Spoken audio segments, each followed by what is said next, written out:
Meus queridos, tudo bem?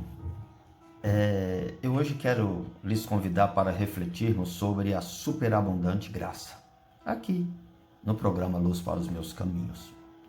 O texto, Romanos capítulo 5, versículo 20, que diz: Mas onde abundou o pecado, superabundou a graça. Vivemos num mundo, irmãos, em que cada dia se estabelece um paradoxo. Ele é pós-moderno, porém pessimista. É bom, mas também é ruim. Isso devido ao avanço desordenado do pecado, em que, a bem da verdade, o próprio pecado é banalizado.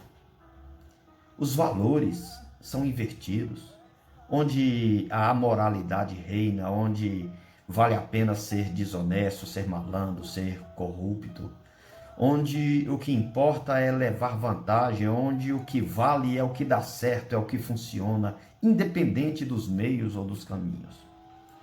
E é justamente em meio a esse caos moral, ético, espiritual, sabemos pela palavra de Deus que Ele, por amor e misericórdia e graça, Ele trabalha para produzir os salvos, os bons, os fiéis, os retos. Ele tem poder para usar os fracos para confundir os fortes, para usar indoutos para confundir sábios, para tirar água da rocha, para dar vida em pleno deserto, para tirar o perfeito louvor da boca dos que ainda amamentam. Ele tem poder para tirar bênção da tragédia. Há termos, queridos, que persistem na história e, quando lembrados, causam reação incômoda. Por exemplo, a palavra Hiroshima nos arremete à primeira bomba atômica em tempo de guerra, isso em 1945, onde morreram mais de um quarto da população da cidade e outro tanto por causa da radiação. A palavra Titanic também lembra aquele naufrágio do navio transatlântico em 1912, em que entre tripulantes e passageiros tinha 1.616 pessoas. Delas, apenas 394 se salvaram. As palavras Torres Gêmeas lembram aquele ataque terrorista de 11 de setembro de 2011, né? No World Trade Center em Nova York, também ali no Pentágono e em Washington, vitimando mais de 3.000 pessoas. A palavra holocausto lembra a maior atrocidade do século XIX, quando o regime nazista de Adolf Hitler exterminou mais de 6 milhões de pessoas contrárias ao comunismo. Queridos, de igual maneira, a palavra Gibeá, para quem conhece a história bíblica, causa arrepios terríveis, porque reúne sexo e violência.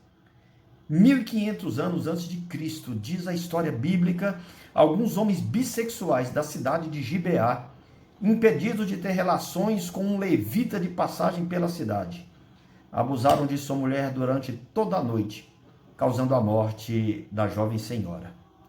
Devido às autoridades de Gibeá não terem tomado qualquer providência para punir os responsáveis por esse crime, as outras tribos indignadas declararam guerra contra a tribo de Benjamim, deixando mais de 60.000 mortos, e as cidades benjamitas, inclusive Gibeá, foram incendiadas e totalmente destruídas.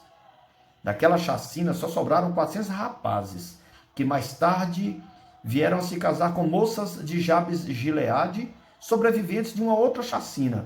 Isso está em Juízes capítulos 19 a 21. Para a surpresa do povo e de todos nós, quando pouco depois a monarquia se estabelece, Saul foi o primeiro rei de Israel escolhido pelo próprio Deus, e era um benjamita, exatamente de Gibeá. O pai de Saul, no caso o nome dele era Quis, este seria um daqueles 400 rapazes sobreviventes da matança de Gibeá. E a mãe deveria ser uma daquelas 400 virgens sobreviventes da matança de Jabes de Gileade. Deu para entender agora? Este fato inesperado e até agora fora de qualquer lógica, é uma manifestação inequívoca da capacidade perdoadora de Deus, como está escrito e lemos: onde abundou o pecado, superabundou a graça de Deus.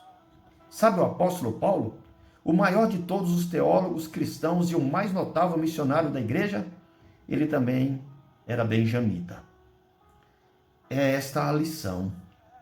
Deus pode tirar seus arautos, seja um rei ou um apóstolo, Deus pode tirá-los do lixo, da guerra, da crueldade, de onde Ele quer tirar, Ele tira. Quantos de nós, irmãos, somos um milagre da maravilhosa graça? Tirados da idolatria, das drogas, do crime, da prostituição, da pobreza, de uma família desequilibrada, da depressão. Quantos de nós ainda poderemos vir a ser um milagre da maravilhosa graça? É esta a tremenda lição que a palavra nos traz hoje.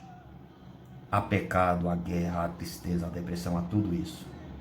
Mas, sobre tudo isso, há um Deus que manifesta superabundante graça.